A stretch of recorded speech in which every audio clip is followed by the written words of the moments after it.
because we do have a few apologies. So thank you for coming along this morning. We do, first of all, I just like to note that Tracy's an apology. So I will attempt to chair and take notes and everything all at once. So hopefully that will all work out okay. Also, we do have Jo coming along this morning, but she does have the GM's meeting. So Jo's on the agenda for 3.3, but if she's not there, we might shuffle things around slightly if we need to.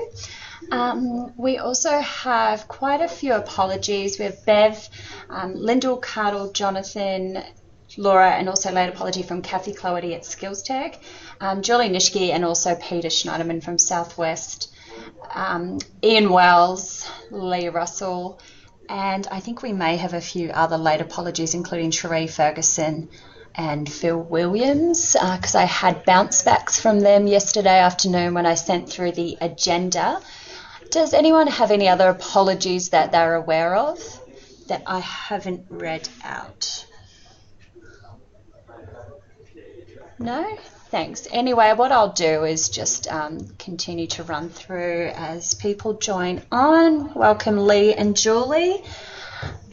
We do also have a guest here today, which is Daly Horn. Daly is the ICT manager at TAFE Queensland North and also chairs the Software Asset Management Tactical Committee.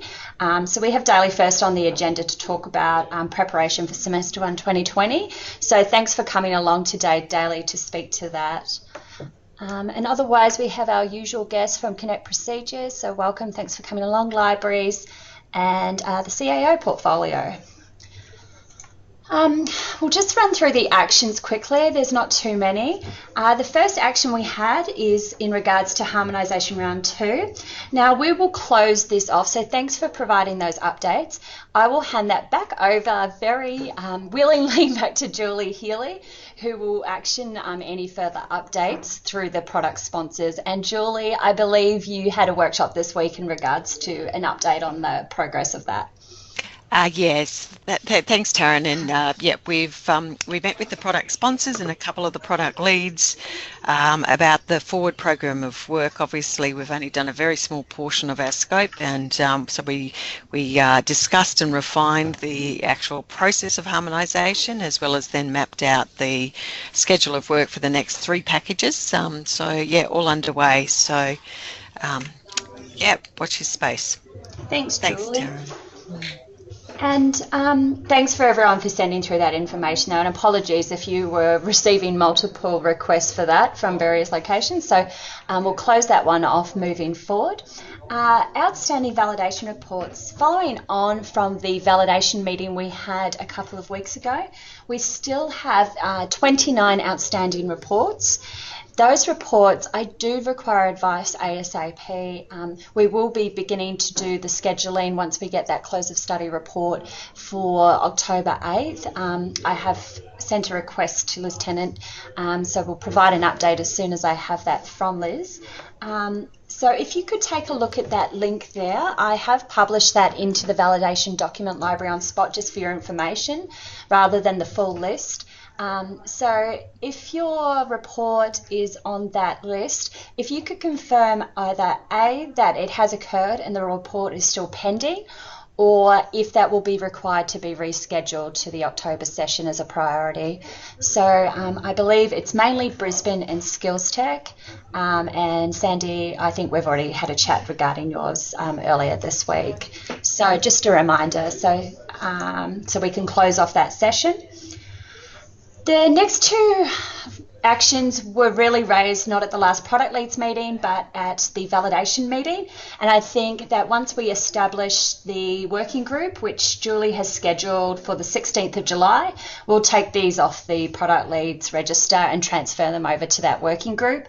But just wanted to ensure that we're capturing the conversations that we had at that validation meeting regarding a review of validation panels, including training, and a discussion, Julie, on those statewide dates. So I'll pass those through to you just to ensure that we don't lose track of those comments and actions. All right, does anyone have any questions or comments? And otherwise I will kick off with the agenda. No, perfect. Just to note, we did have previously a standing agenda item for product lead reports. Joe has actually requested that we review those, the structure and the requirements of the product lead reports. So when Tracy's back next week, we'll have a look at that and send out some updated information. So if you had done a report or you're intending to send one through, there's no urgency or requirement to do that. And we'll send out additional information on those product lead reports and what those will look like in the coming week. Now, as I mentioned, we have Daly here from the Software Asset Tactical Committee. Daly, I'll hand over to you, and if anyone has any questions at any time, feel free to just pop it in the chat box or pause and get Daly to respond to that. So thanks, Daly. Thanks, Taryn. Do you mind if I share my screen? Yep, go ahead. You should be able to do that now. Okay, just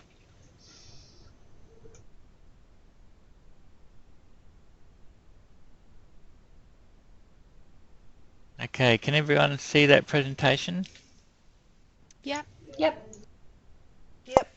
Thank you. I won't read out everything in the presentation, otherwise it's going to take too long, but I'll just skip over the high points and things that are really relevant for this time of year, if that's okay. So basically, there's a few different items in here. The aim of software asset management, for any of you who weren't at the meeting that I previously presented at, is to establish a sustainable and proactive model for effective software management. So this is so that software required for delivery is deployed to classroom computers in a timely manner. So we all know that in the past that hasn't happened, and sometimes the software that's required for delivery isn't actually delivered to the student computers till halfway through the semester. So we want to try and avoid that, and the key to avoiding that is recognizing that it doesn't take a week or two to put new software on student desktops. It takes up to 4 months. So what does that mean? It means basically that we need to do things like identify the subject matter experts who are going to do the UAT testing on new software. So that means, you know, people who use it every day and know it well. So we need to identify them up front. We also have some key dates. So for software that's required for first semester 2020, we would need to know by the 31st of August this year what software is required. So this is where you need an upgrade of existing software, a new software version, or new software that we've never had before. In particular, we really need to know that 4 months in advance to make sure it's on the student desktops in time. Because the other thing that's going to be happening across the whole of TAFE Queensland in this same time is there's going to be a PC rollout. So there's going to be lots of PCs being replaced. So there's a couple of layers of change there. So that's why we need to get a good early start on any software that's required for first semester next year. So if that can be fed up through your product leads from the PLCs. So we really need to communicate this far and wide with educators, and then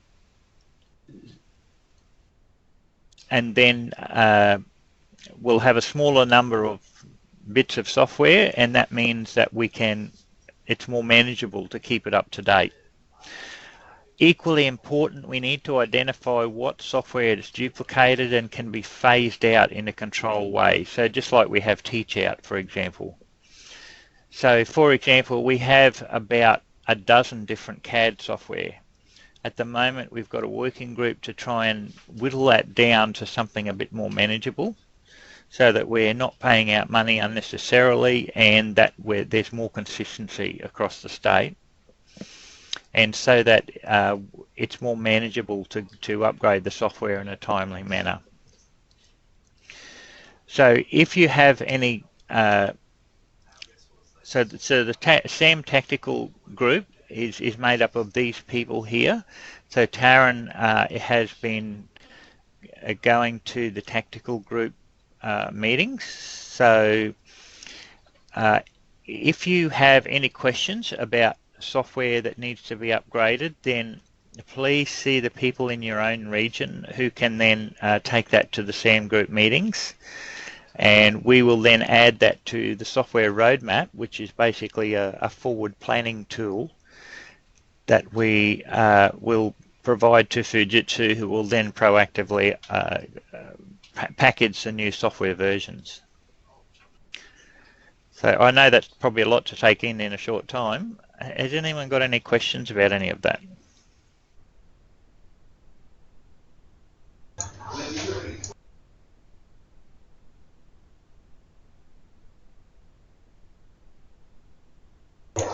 Daly, I think it's probably worthwhile pointing out to everyone so they're aware of where the current approved or active, as we're now calling it, product list that's on Spot, and the corresponding policy that's been developed as a result of the software yes. tactical. It's quite a mouthful, isn't it? The committee.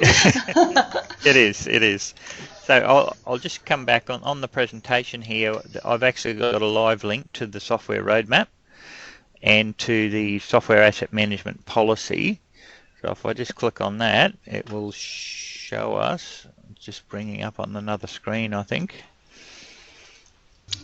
And while you're doing that as well, there's just a couple of questions in the chat box, Daly. So Sally Ann has just asked, is this just for PCs and not Macs? No, this includes Macs. It includes everything that's supported by Fujitsu. And even stuff that's not supported by Fujitsu. It includes the IT labs as well. Thanks. And now Bryn has asked a question in relation to the impact of the Windows 10 SOE rollout. I'm glad you asked that, Bryn. Basically, every piece of software that we package from this point on has to be compatible with Windows 10, because by the end of this financial year, every PC will have Windows 10 on it. So the challenge there is a lot of the trade software is older software because it's been purchased with specific bits of hardware like PLCs and NIDA terminals and all that kind of stuff. So that's the real challenge for us, because some of that software simply, and in some cases the software simply won't work on Windows 10, and we may need to go out and buy new software, hence the importance of that forward notice. So I'll just show you so that's the policy on Spot, and this is what the software roadmap looks like. Okay, so what we've done in the software roadmap is identified the relevant PLC and the relevant product portfolio for each piece of software. So I guess what we need from this group is to review this software roadmap and tell us if we have identified the correct product portfolio for particular pieces of software and the correct PLC, and most importantly, there's a blank column there for the subject matter experts. So we desperately need to know who the subject matter experts are for specific software. And I guess, Daly, just to clarify for the group, the reason we need those subject matter experts is when Fujitsu's deploying it, we would really like to ensure that it's ready prior to delivery, so we're not having issues when students come in start of next semester. Exactly right. So the problem that we've had in the past is that because we haven't been told until very close to the beginning of the semester that the software is required, so that means there's a big panic to get the software in place, therefore it doesn't get tested as thoroughly as it probably should, and that means when it gets deployed to students it still has bugs and technical issues in it. So it's particularly important that we know as soon as possible who is the primary subject matter expert in it, wherever they are in the state, and that they are willing and have the time to carry out that testing to make sure that it works as it's supposed to.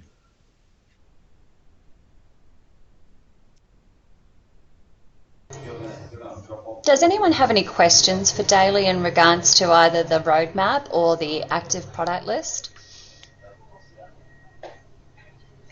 Where it does, just to note as well, where it does cross over multiple product portfolios such as CAD, that's where we're really looking to establish those cross-product portfolio or cross-regional as well. Working groups, we've done it for CAD. I think Daly last year you worked with Sandy McCoy and the health portfolios for some of the software used across the different portfolios there.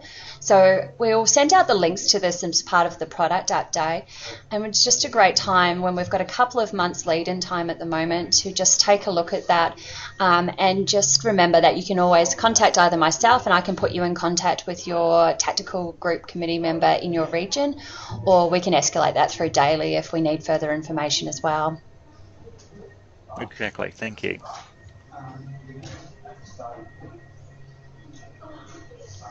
So if no one has any further questions, Daly, do you have anything else? No, I've forwarded you this presentation so that you can please share that far and wide so that everyone gets the message. But it's really important that educators understand if they need software, they need to give us plenty of notice to make sure it gets deployed in time and tested in front of students. And of course it also needs to align with the resources that students are being given, like textbooks and things like that. So the version in the textbook aligns with the software actually on their computers. Yes, great point. Thanks, Daly. So if no one else has any questions, I will thank Daly for attending today. Sorry, Marty just has a comment there regarding Galileo software. Is that a web application or loaded onto the network? Galileo is loaded onto PC, so that does have to be packaged, and that is definitely on our radar. The difficulty with Galileo is it's very hard to have a state because it has a unique number for each individual region and in some cases a campus. So we've been working through the process to consolidate that as a single package across the state. So, Daly, does it have limited numbers of users connected to the license? Yes, it does. And that's the other difficulty for us, is that when we do that, we want to work towards getting to a point where all of the software is that we have a software license agreement at TAFE Queensland level, not at regional or campus level. So that's where we're working towards, but it's very time consuming. Okay. I thought the Galileo license was, and it was discussed through the PLC, Marty. So if you're needing a license, that's the place to discuss it. Yeah. Yeah.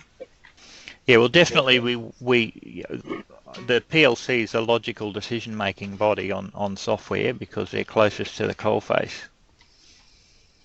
But we need to get that full engagement between the SAM committee and the PLCs and yourselves.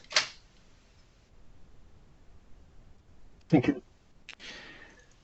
So Sally Ann has asked, when do SME names need to be sent to me? As soon as possible. We've got 4 months now or 5 months between now and first semester. So as soon as possible. Look, Daly, what I think we'll do is we'll put an action to send out the current roadmap to the product leads, and then if they can provide, I might collate that information and bring that back to the tactical committee. So we have our tactical committee this afternoon, so if we can have that prior to the next meeting, Daly, like an update to that roadmap. Absolutely, yeah, and we will update the roadmap based on your feedback. And if you have any questions, feel free to contact myself, and we'll put the names and details which Daly provided in that presentation across your regions as well. So thank you, Daly. Excellent. Thank you very much for giving me your time. Great. See ya. Bye. All right, so before we move on to the next agenda item, we had Joe Pine and Robert Petherbridge join, so thank you for joining both this morning. And Julie, we have re-registration update next on the agenda. Thanks, Taryn. So I guess in terms of update is all of the audit rectifications are underway. Due date for those rectifications to be completed was for the 12th of the 7th, which is a week today. The database has been created, so all of the entries against those rectifications and each item within the rectification plan is being tracked through the database. And there's a number of different reports that we are able to generate to track that, and there'll be a bit of follow-up. With regard to the remediation, so, I think it was 32 programs have remediations to undertake. Varies from program to program what that looks like. So the initial remediation sessions have been scheduled for the majority of the programs. There's a number today that needs to be finalised.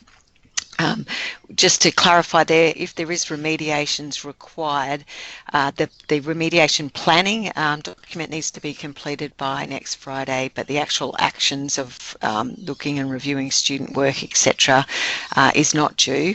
Obviously, there's a lot more work effort involved, so they've got a lot more time to do that. We anticipate that report to come in from ASQA around the 2nd of August. And so at that point, when we receive it, we revise all the rec plans that we've drafted, check that if there's anything more to add or in some cases maybe removed, and take appropriate actions. Probably the other key piece of work going on is around the systemic issues that were identified, and there's a lot of work being undertaken firstly around educator currency competency, the development of a proposal around more of a points base, a very structured sort of program. They were looking for us to have more benchmarks established so that there was a consistency about how much is enough in terms of currency as well as the how current is current concept. Around the assessment controls, there's been a large amount of discussion and proposals there. We're still working through what that looks like. Probably the greatest impact for this group is also around assessment templates. So the one template in particular that is being revised and updated and is about to be released is the observation template. There was a fair bit of feedback and non-compliance around observations, mainly in terms of the oral questions, the supplementary oral questions. So there's just a bit of extra wording that's been added, how to use the questions and the recording of the responses in particular. So, it is a bit of a heads up. I know a lot of product is being reviewed and updated at present, so we will need to utilise, or we'd be silly not to utilise the new template, but in saying that, there's not a lot of great change in terms of format or wording. Really, a lot of it is that red text and the information being provided to the assessors. So that we expect those templates to be published today. There is two for observation. There is the single and the multiple, so that's your TMPB. There's a B1 and a B2. That's probably it in terms of an update. Happy to take any questions though.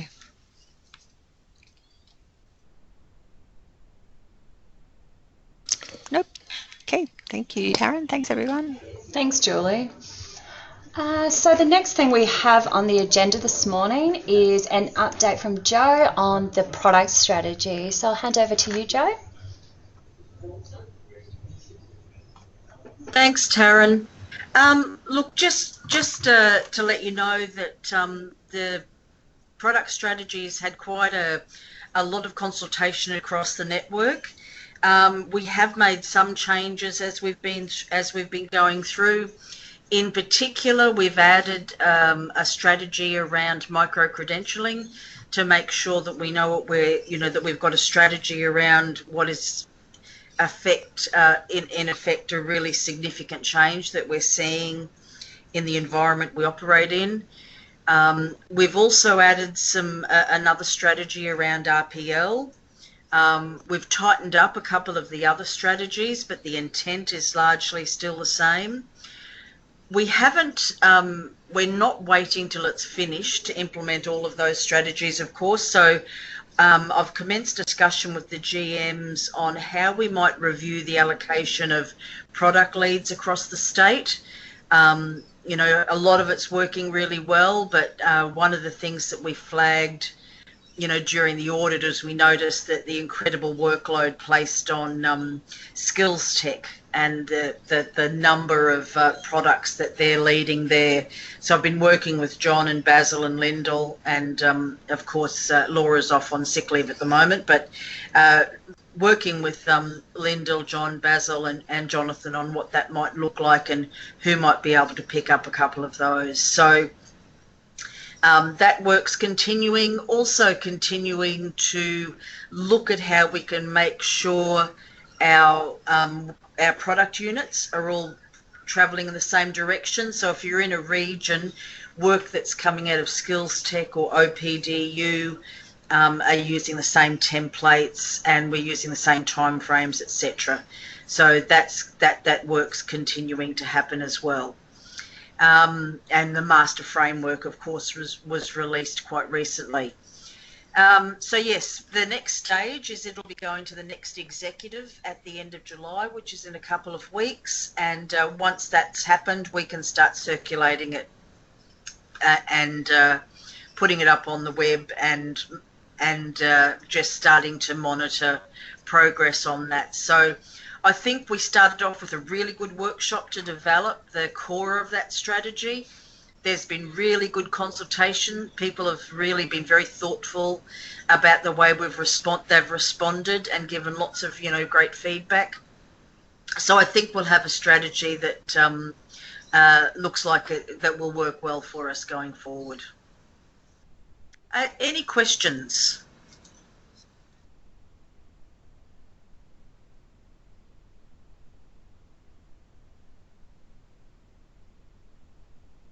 Okay, back to you, Taryn. Thanks, Jo. Everyone's very quiet this morning. Master product, before I hand over to Lee and Rob, following on from Jo's discussion regarding the product strategy, one of the initiatives in there was the identification of our priorities for the 19-20 financial year. So as Jo said, rather than waiting for that to be endorsed, we began work on that. And have sent out and had discussions with all the product leads over the last week and a half regarding the master product pipeline matrix, which will be used to inform those the product pipeline, and then also will feed up through the product strategy activities as well.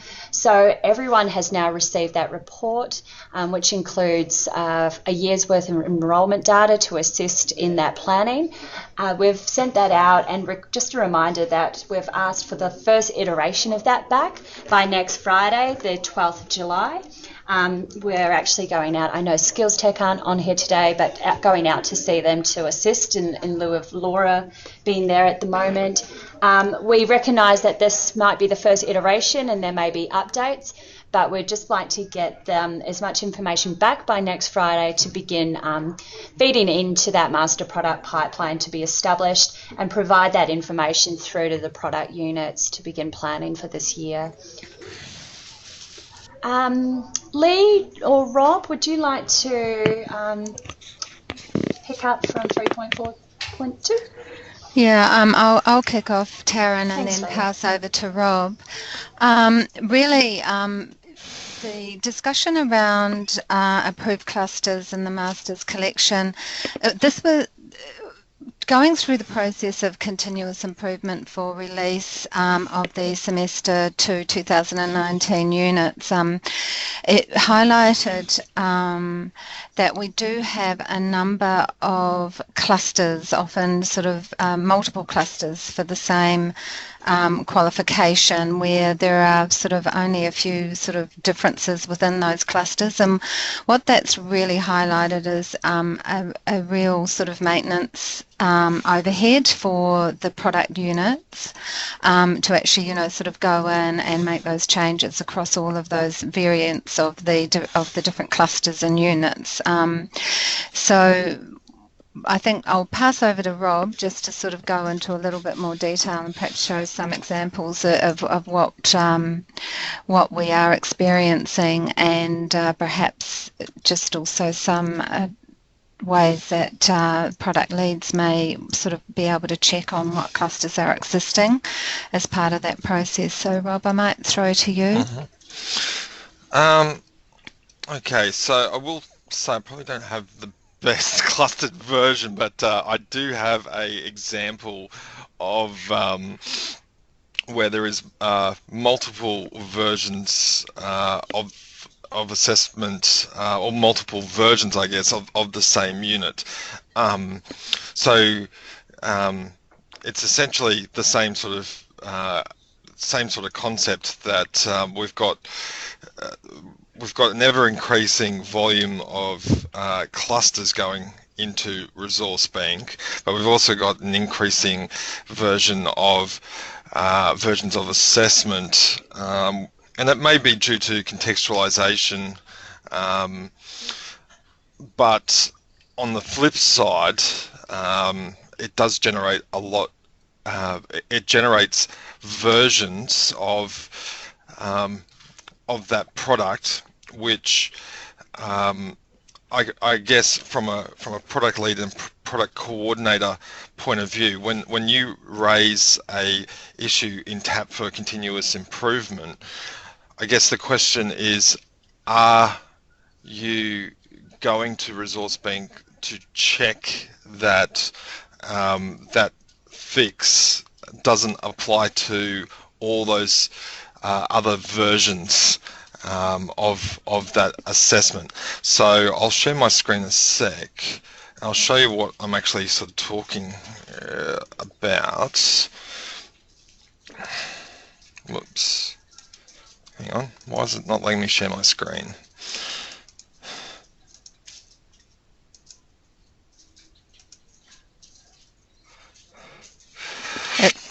Yep. Okay. So here was an example I took out of Resource Bank, and I've completely de-identified what it was. But essentially here I've got training package, and from this list there's two versions of training package. So we've obviously got quals, two areas that are using, two industry areas that are using that same unit. Here I've got the actual qualification, and I've actually numbered it. So, but each one of these is a new record in Resource Bank. Even though it might be the same qualification, here you can actually see that we've got a single assessment, a single version of that unit, then a clustered version. Same down here with this 09, but then we've also got all these other separate qualifications, which two of them are using the same version as up here. So the Resource Bank version of the unit used, look, that is, I've literally based that on the different records, and which ones have the same records, and then whether it's a cluster or it's a standalone unit. So you can see when I guess the question is, you can have all those versions, and I guess, do they align with the ETAS for the qualification, keeping in mind there is some specificity that's going to come through with the ETAS around details for assessment. are you, when a tap request comes through for improvement, are you checking across all versions in Resource Bank to make sure that that improvement doesn't affect all those versions? And I guess within that, are you looking at the standalone and the actual clusters? So that's something at the product leads coordinator end of the issue. At the product unit end of the issue, we look at it and go, okay, so we've got this tap request through. Which one of these versions are the people, which one of these versions are we actually applying the fix to? And can we trust that the product lead or coordinator who's assigned it to us has gone back and checked all these other versions? So it does become a big maintenance problem and potentially a compliance problem, I think, overall, and this is something that we're seeing expansion of, particularly in clusters where we're using standalone units, then clustering, and up until this point, we've really been we've been doing it in a combination of ways based on what the tap request has said. Moving forward, we'll actually be doing it. We'll be actually creating assessment-only versions of assessment. Versions in Resource Bank and Connect shells. So we won't be won't be including all the content, but yeah, I really just sort of wanted to throw this up for conversation, and sort of show people, I guess, the scale of what's happening. Now, this is just one unit. We've got something close to just under 1,500 individual, unique units in Resource Bank, and they will all have multiple qualifications and multiple versions of that 1,500. So you can see how it exponentially increases everything, sort of by just passing clusters through and passing through different versions of assessment, I guess, for the same unit. So the other thing is that really moving forward in terms of continuous improvement, if we can actually reduce that number of assessment versions of assessment, I would say it would be a really good thing. So is there any I think we really need to tie it to the ETAS and that development. But does everyone sort of get what I'm sort of saying? Shouldn't the older versions just be removed when a new version comes along? They are, yes. But what I'm saying is there'll be old versions of this one. There'll be old versions of this one. Yeah. What I'm saying is these are sort of this version A, B, C, D, they are all contextualized versions or clustered versions for the same unit. I think, sorry, it's David here. I just think some of that's unavoidable. I mean, you can have a unit that's delivered in multiple areas. I mean, you could have one in visual arts, one in the same unit, then in floristry and graphic design and fashion. I think the key is that it needs to have the version number in the ETAs, and that's the only way that you're going to be able to identify which one you should be using. Yeah. Yeah. Yeah, I think, David, that sort of expected that there would be different sort of contextualised versions, etc., across different qualifications. But perhaps, Rob, is it really about when the TAP request comes through that there's links out to the resource bank versions that particularly, that need that change made? Is that, I'm sort of thinking about, we've got a problem, what's the potential solution here? Yep. So it's really just for the product leads and coordinators to have a look at what else is there, and if it needs to apply across the different versions, probably a bit confusing here, but instance of that particular unit or assessment. If it's an assessment change, the units that that assessment needs to be changed in.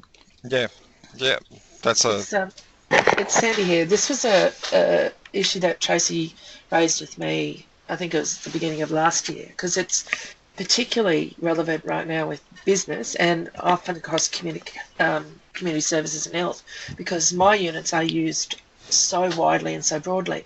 And Angie's been fabulous working with me to identify what versions are up there and what programs they associate to. I say that's a really big issue when we put in our TAP requests, because we can't identify the correct program, so I'm putting it in the notes section.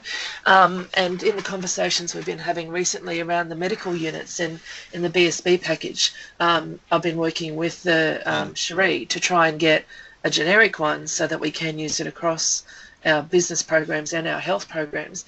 But I had an example the other day, and this isn't about clustering, but I think it goes back to your point, Rob, where in Cert 4 Work Health and Safety, and we released all of that product last year, and we put it up there, and we've got our assessment tools with the Learning Resources Group resources, and it had all been through the validation. And I had another region say, we're not using it, it's not good enough. And it wasn't until I actually went in to Resource Bank and called up the unit that I saw there is sometimes up to 6 entries for that unit.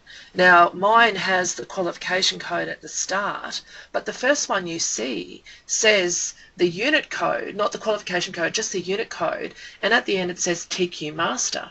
And so it's, again, I think we need to have that identification where there is variation, as I think Jackie said, it's coming back to linking it to the qualification in resource banks, so that we know that that's the one that it particularly applies to. And then when we put our versions through, like Lee was saying, we have to put the link to the resource bank shell in there, but that if we want to, in my case, where we're making changes and I'm saying this assessment tool needs to apply to all of these units, or alternatively where we've got ATP resources and software publications resources and master product, Angie and I have been having a conversation where we're merging those. So I think it's a bit of a, as Lee was saying, where to from here, we need to be having those conversations. Yeah, and but it is a real problem. And I think if you've got the resource, if you put the resource bank link into TAP, that's a really good start. But I'm thinking where you said it applies to other quals. If you can take a look at the other versions in Resource Bank and include those URLs where they also need to be changed, that's also a really that's what we were doing. But where it doesn't apply to those, like in Work Health and Safety, I have no authority to change the water resources. But the way we distinguish between those in Resource Bank is my units have the qualification code at the start of them. So maybe it's around the naming convention. But it also comes back to the point that I need to have unitized tools and clustered tools, because I have some regions that don't cluster. So we've got to work out how. And I did see one the other day where all of the assessments in a particular unit in Resource Bank, the regions will be scrambling to know what to upload because everything's provided. You know, the original version, the TQ version, the clusters, everything's provided in that space. So I think we have to think of something so that we can really clearly discern between what people will use, and maybe that is in the naming convention. Is there a difference between regions as well? Because I've also had a problem where somebody's downloaded what they thought was the master, and it wasn't. It was a regional master. We've had the same problem in health and first aid, where it's a version control that is confusing to many teachers, and so sometimes unwillingly they are actually getting the wrong version. Yeah, we had that issue as well. And we also that's exactly what happened with me, Jackie. They were looking at what it says in Resource Bank was TQM, TQ Master, yeah. but it wasn't the master for my qual. That's right, yeah, same thing. Yeah, we had somebody doing a business unit. Our ICT 418 unit was a business unit and a Cert 3 and IT unit, and they just picked the business one because it might have been just the first one that they saw and didn't think, I don't know. And then we all run with 3 different versions. One was a regional master, one was a Brisbane master, and one was then the business master. And some of that is what would be happening purely because we've got, you know, in this scenario here, you've got these different qualifications, yes, but you've got these different versions available, you know, in Resource Bank. But that's okay because business would contextualise it differently to IT. So 418 ethics in IT would be different to ethics in business. So the assessments may be different. I don't know. Well, they were different. So is it a case of putting the qual code in the naming convention? Well, they had that, and they still it have is. That is the that is the actual practice now. So and it wasn't in the past, so that's why we've got some confusion. I would say that most do actually have it. So this is you know, browse by master collection. You can actually see. But can you just type in the search there? Can you go into the search and just type in BSB WHS 403, and I'll show you what.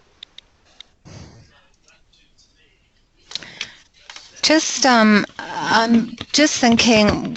I've been having a conversation with Simon Lewington, e-learning services, about Resource Bank just yesterday, actually. We are looking at making some sort of rolling out an updated version of Resource Bank. And in that conversation, I said to Simon, you know, it's an opportunity to actually have some consultation about what changes might need to be made. So I'm actually thinking, Rob, it appears to be not, you know, that if we can get the Resource Bank side perhaps correct to make it easier for people to identify which version of the unit, you know, which qualification it sits with, etc., as one side that we can involve the product lead. Yeah, and we can certainly, very happy to have product leads that want to be involved in that consultation. And the other side is just, we know that we're going to be fixing the continuous improvement solution, but in the interim, you know, any request that comes through, if the links to the actual, you know, unit that, or units that need the change made could be included in the TAP request, would that suffice for the time being? Sort of take away that confusion for the product teams? I think so. Yeah. Isn't the link already there? When you put a continuous improvement request in, it does ask you for the connect link. Yeah, I think the confusion sort of arises where they know Connect that or Resource Bank. Yeah. Yeah, and they know that there are multiple instances of that. unit, perhaps some in a cluster, etc. So it's just making the confidence that all the information is there. But Rob, you just showed something then that, and Jane's asked to the same case. When you did the search for me, I didn't. The BSB, it did come up with the units. But no, I didn't limit. I didn't limit to learning collections. So if you can just search resource bank for that BSB WHS 403, you'll see what I mean. And this is what teachers, they're not searching by the learning resources collection.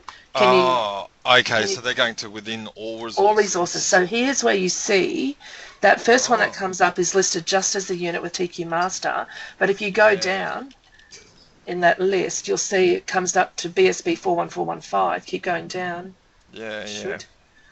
And that's... that's an RPL gone kit. now, but anyway, but you get the license agreement there it is, from there, the BSB 41415, BSB Work Health and Safety 403, and that says TQ Master as well. That's where people are confused. They don't know what the master is. Okay.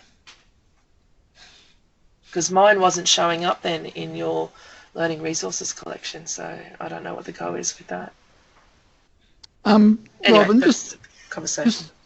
A quick question, and I think I know the answer to this, but I mean, we're talking about, this is about finding stuff on Resource Bank and finding it in the system, but the fundamental issue is that we've got 20 different versions of some units floating around because of all these different use cases. Yes. My question is, how much in each of those versions is actually identical and how much is different?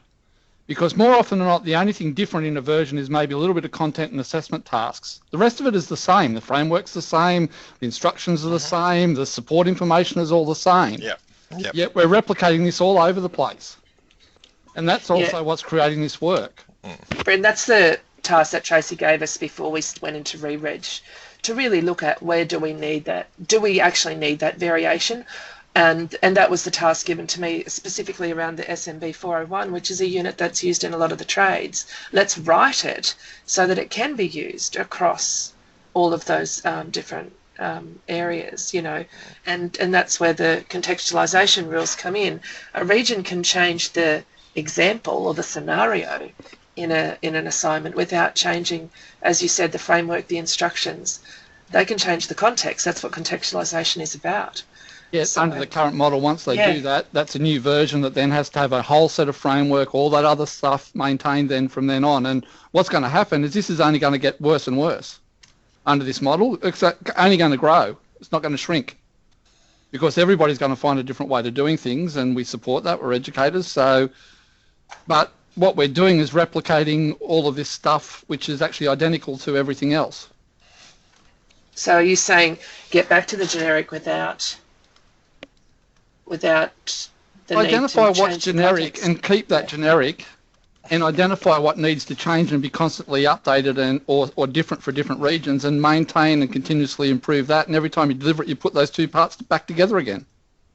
That way your stuff, which is consistent, only has to be fixed once. It just sits there, and then the variations that happen are plugged into that consistent stuff for delivery in Cairns, for delivery in Mount Isa or wherever it happens to be, rather than keeping a Cairns version, a Mount Isa version, a Gold Coast version. Oh, I don't know about that.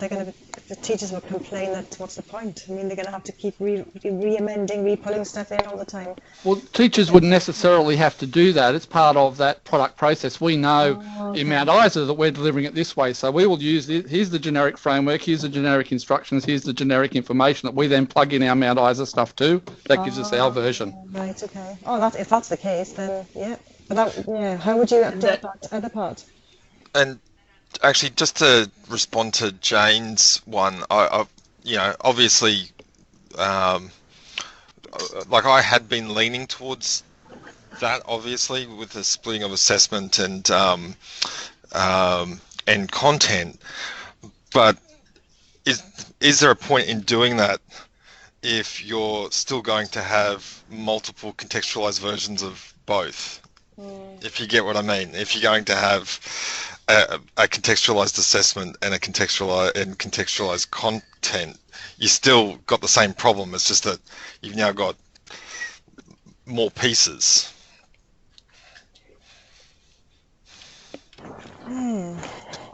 So anyway,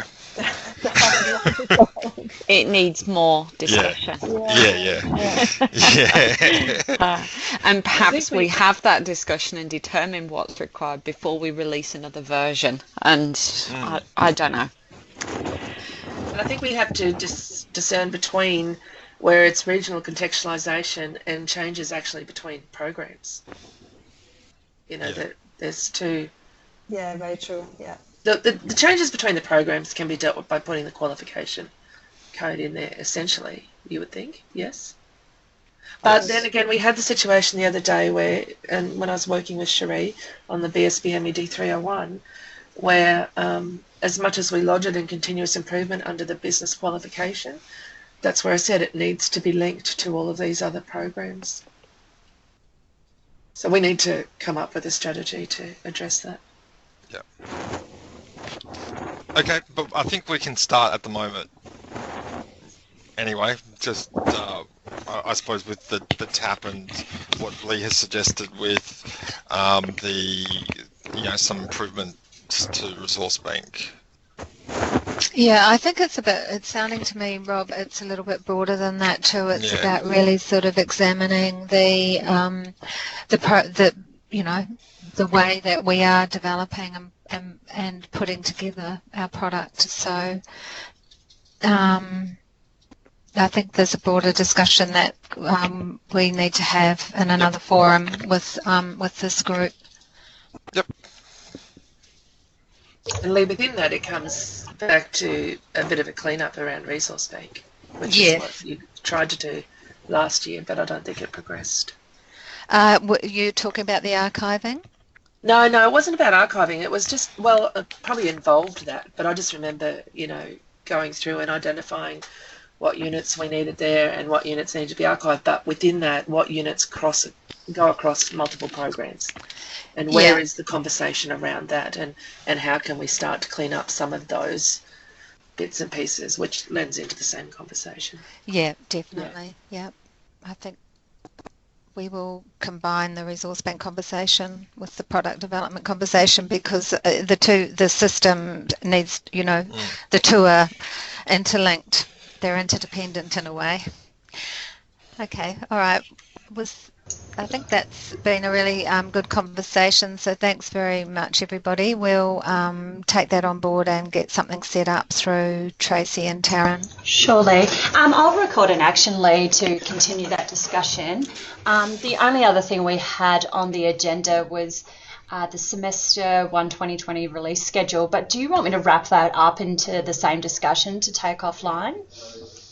Yes, I think so. Yeah. That would be good. Yeah, great. We'll record an action and follow up with everyone outside of this meeting. Does anybody else have any questions or comments before we move on to the next agenda item? No? Great. Thank you, Lee and Rob, and everyone that was engaging with that conversation. The next one we won't spend too much time on, because we've had individual one-on-one meetings where we've discussed this, and also the validation outcomes meeting. So as of the end of June, we were sitting at a total of 36%, which is 44 qualifications completed during this financial year. Our target is 123, so we do have a fair way to go to get to those targets. Thanks, Joe. Thanks for coming. We will be working with the product leads and coordinators once we get that close of study report to verify, and as Julie outlined in the last meeting we had, looking at additional units or qualifications that we may need to add in due to, completion rates, risk, issues identified as a result of either the internal audits or the recent external ASCOT re-registration audit. So that's why it's just really critical for us to close out those remaining 22 reports and ensure that we've got everything completely up to date to begin planning for the next session. In terms of planning for October, the critical piece is, as I mentioned, closing out anything outstanding from last session. And then also we will be reviewing a lot of those validation plans. those will probably be individual conversations rather than the broad conversations, so we'll continue to have that. But also there is the validation working group that has been established. Julie has sent out that meeting for the 16th of July as recorded in the Matters for Information. The intent of that is to have a small working group. We do have representation from product leads, also registration and quality network as well. So thanks for those who have volunteered. We've sent that out to you and we'll report back the outcomes to this group. And then the rectification tracking, we've had those discussions and talked through the rectification tracking of existing validation rectifications from session 3 last year to session 1. We'll do a soft release in the product update to all the product members, but one thing I want to do is just review the notification settings as when we had a chat to Jane. As you can remember, if you were part of that audit, the initial notifications were going out to everyone. So just ensure that all those notification settings are adjusted accordingly so we're not all getting notifications. But we will be releasing that to everyone next week with some information and instructions as well. Thanks, Jane. Does anyone have any comments or questions, or are they experiencing any other issues in terms of validation?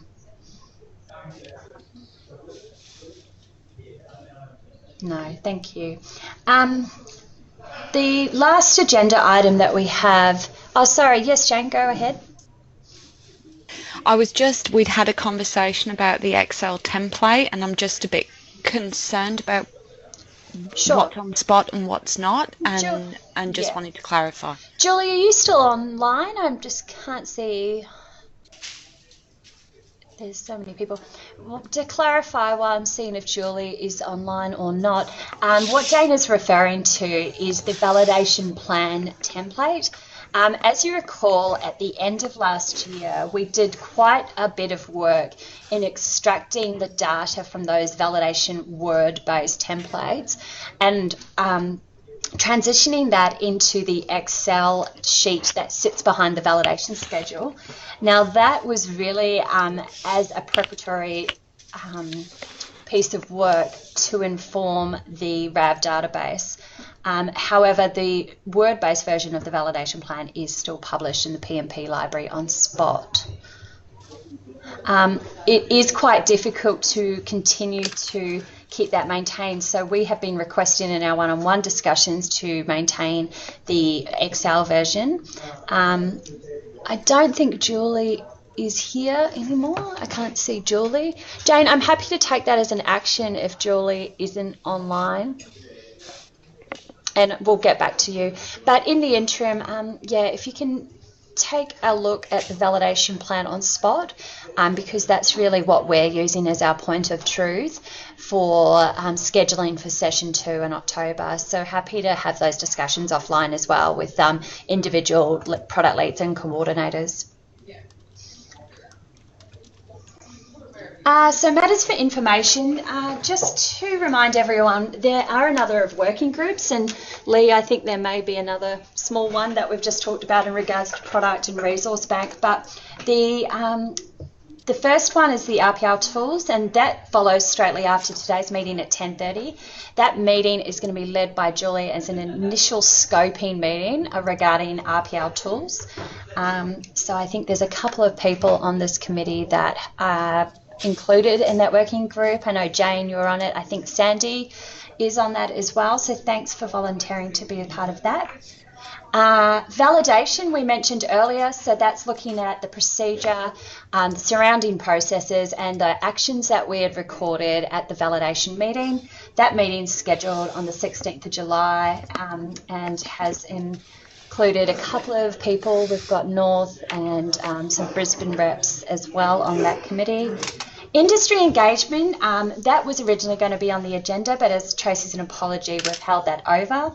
I think in our one-on-one meetings, we've had discussions around reinvigorating the way we record and capture industry engagement information. We recognise that everyone has great industry sector panel events. However, the way we're capturing and recording information and the outcomes of those events, including and then broader than that, our regional engagement. We launched a survey last year. It hasn't really got a lot of legs. So Tracy's going to have a discussion with the panel, and we'll probably have that back on the agenda for the next product leads meeting at the start of August. So where possible, just keep an eye out for those meetings. We do want people to not spread themselves too thin on being on every working group. So just have a look at the ones that we've got out there and let us know if you'd be interested in being involved in those few working groups that we've had established to look at processes and procedures relating to those activities. That's the end of all of the formal agenda items. Does anybody else have any questions or other business? Okay, Jane. That's interesting font. Is there an updated overarching product strategy document as opposed to the draft action plan style? In regards to that, I believe Joe has that document going to the executive. So the current version is still the one that has been circulated, I believe. I can put a note to follow up. And how do product portfolios receive straight-wide Sorry, Jane. Do you want verbatim feedback? We've just had the student satisfaction survey released locally, and I read all of the comments on Connect and assessment and things like that, and a hell of a lot of it is coming up on typos, broken links, quizzes not working, and a lot of it relates to master product. So I'm just kind of putting it out there. Now we have a statewide survey framework. How do product portfolios receive that verbatim feedback?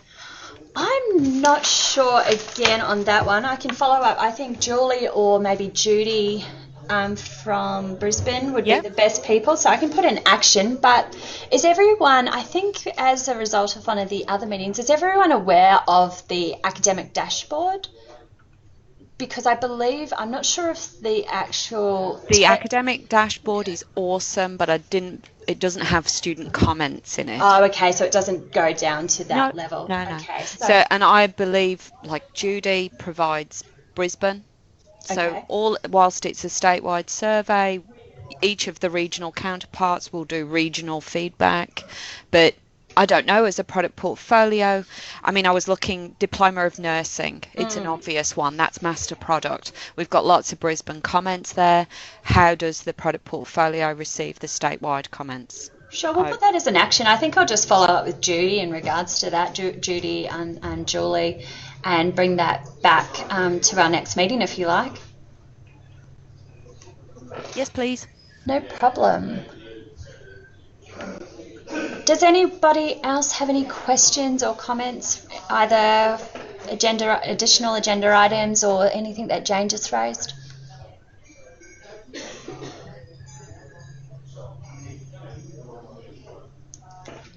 No, thank you. All right, well, we can close the meeting off a little bit early, so thank you everyone for attending. We'll send out the notes as a result of this today, and the key actions, I guess, really just to summarise, a review of that software asset management roadmap, really having a look at what's on there. If you think that there's anything critical missing, and start having those conversations at your PLC meetings.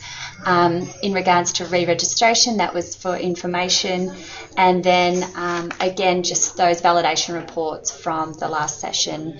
If we could focus on getting information on whether those are going to be rescheduled or if the reports are just pending finalisation. So thank you everyone, thanks for coming, and we'll speak to you all again soon. Thanks, Tara.